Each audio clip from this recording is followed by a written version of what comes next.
समय पहले की बात है, एक साहूकार के 7 बेटे और उनकी एक बहन करवा थी। सभी सातों भाई अपनी बहन से बहुत प्यार करते थे, यहाँ तक कि वे पहले उसे खाना खिलाते और बाद में स्वयं खाते थे। एक बार उनकी बहन ससुराल से मायके आई हुई थी।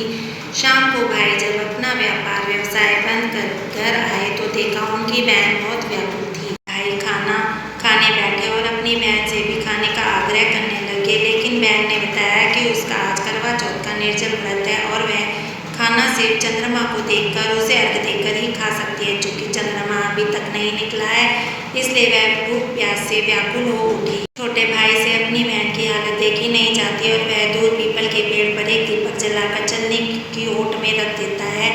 दूर से देखने पर वह ऐसा प्रतीत होता है जैसे चौथ का चंद्रमा निकल रहा हो। इसके बाद भाई अपनी बहन को बताता है कि चांद निकल आया है, तुम उसे अर्घ देने के बाद भोजन कर सकती हो।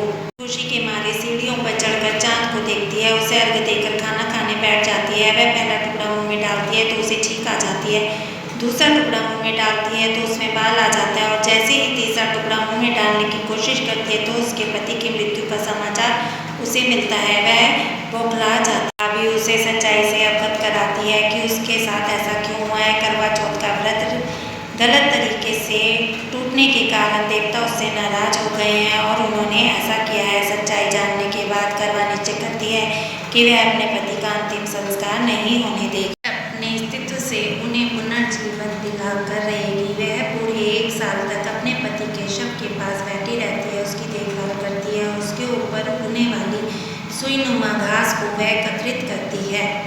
1 साल बाद फिर करवा चौथ का दिन आता है। उसकी सभी भाभियाँ करवा चौथ का व्रत रखती हैं तो वह भी अपनी सभी भाभी से कहती है, यम सुई ले लो, पी सुई दे दो, मुझे भी अपनी जैसी सुहागिन बना दो। लेकिन हर बार भाभी उसे अगली भाभी के पास भेज देती है। इस प्रकार जब छठे नंबर की भाभी आती है तो वह उससे भी यही बात दोहराती है। यह भाभी उसे बताती है कि सबसे छोटे भाई की वजह से उसका व्रत टूटा था, अतः उसकी पत्नी में ही शक्ति है कि वह तुम्हारे पति को दोबारा जीवित कर सकती है। इसलिए जब वह आए तो तुम उसे पकड़ लेना और जब तक वह तुम्हारे पति को जिंदा ना कर दे उसे नहीं छोड़ना। ऐसा कहकर वह चली जाती है। अंत में छोटी भाभी आती है। करवा उसे भी सुहागिन बनाने का आग्रह करती है, लेकिन वह टाल मटोल करने लगती है। इसे देख करवा उन्हें जोर से पकड़ लेती है, अपने सुहाग को जिंदा करने के लिए कहती है। भाभी उससे छुड़ाने के लिए उसे नोचती है, लेकिन करवा उन्हें नहीं छोड़ती है।